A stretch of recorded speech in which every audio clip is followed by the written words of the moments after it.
Well, it's Tuesday. It is. And we're at the bench again looking at another Rivarossi locomotive. Right. What is that? This is the Blue Goose.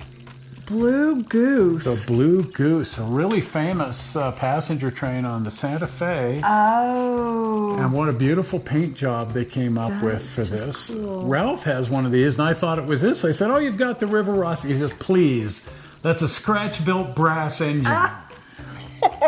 But it does tend to indicate how nice the Rivarossi is. They're really nice. That it looks as good. I mean, I can set this next to Ralph's scratch-built brass version, and it does a fairly respectable job of holding up.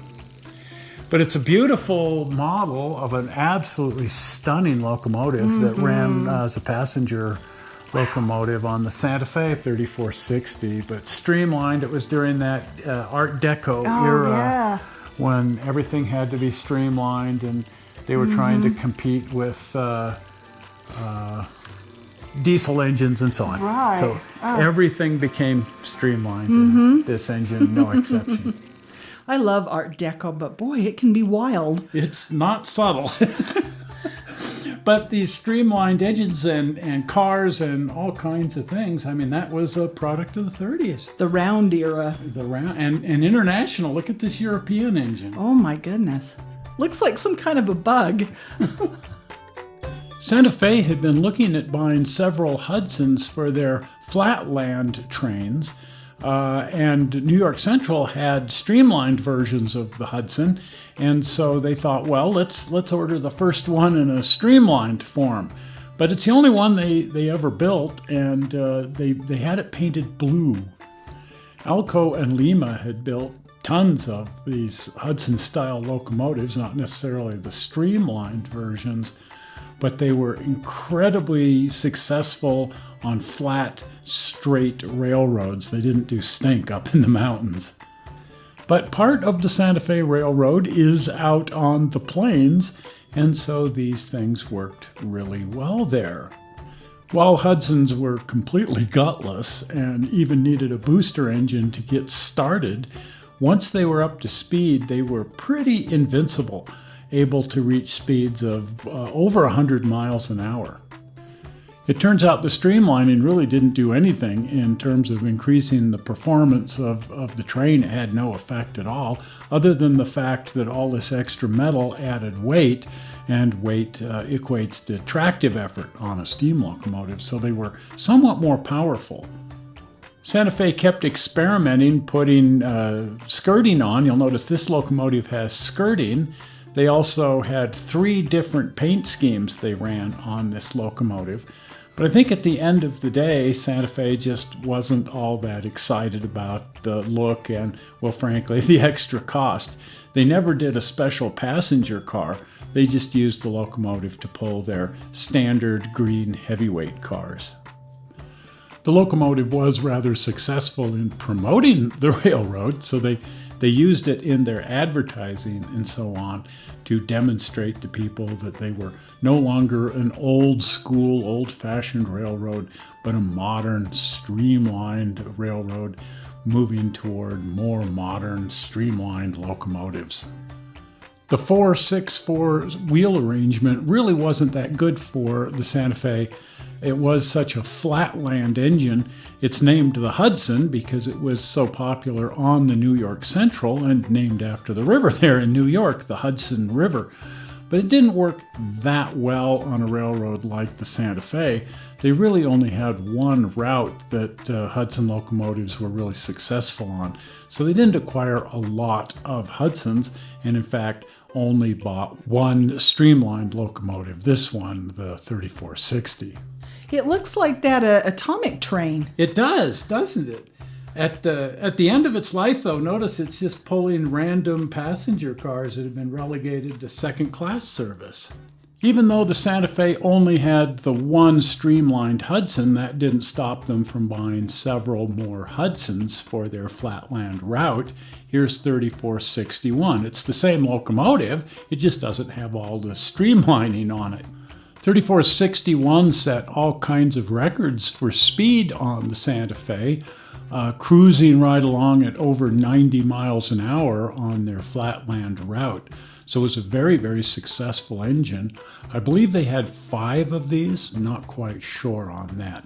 One survives, this one here, 3463, and sort of beached in a park, but there's a bunch of people trying to get up funds to restore it. So anyway, Rivarossi did come out with a couple of streamlined Hudsons, and one of them is the Blue Goose. It seems that even though the Blue Goose was kind of a dud from the Santa Fe's perspective, it was certainly not a dud from a modeling perspective. Modelers just love this locomotive, and all the manufacturers have come out with some variation, some version of it. It's been offered in just about every conceivable scale and variation, sometimes with the skirting, sometimes without the skirting, more often than not without the skirting, and in all 3 paint schemes. A bunch of the brass manufacturers have also chosen to do the model in various paint jobs and with and without the skirting. I really love this particular color scheme. And even though the Santa Fe never had a Blue Goose passenger car, they just pulled their regular green heavyweight cars, that hasn't stopped all of the manufacturers from sort of fantasizing what a Blue Goose car would have looked like. And there's so many different variations of Blue Goose cars on the market, in spite of the fact that no such thing ever existed. These are the Rivarossi versions of the Blue Goose passenger cars. They look so darn nice. Of course, I had to bag a few for the collection. Like all the Rivarossi cars, they're a little too light and you have to add some weight if you expect them to actually run. Now, as I said, it's the New York Central that's best known for having streamlined Hudsons. In fact, they invented the thing. Their streamlining was designed by a guy named Henry Dreyfuss. Anyway, people liked the locomotives so much that they decided to build 9 more of them. So unlike the Santa Fe, they actually had a fleet of these things. They had 10 of them, which they used on their most popular crack passenger trains.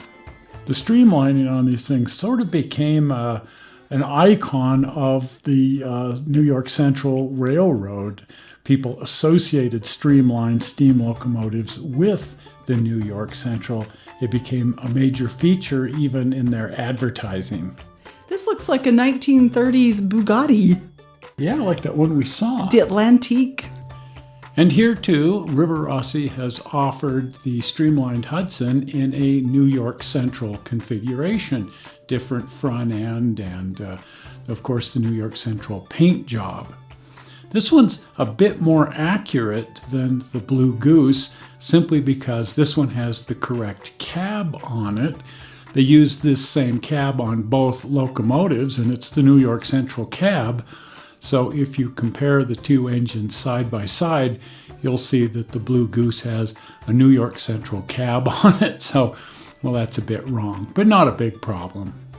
The tenders are completely different, and so they had to construct a whole new tender for the New York Central version. In the 1990s, they came out with a new variation on the New York Central Streamlined Hudson and a version for the Milwaukee Railroad.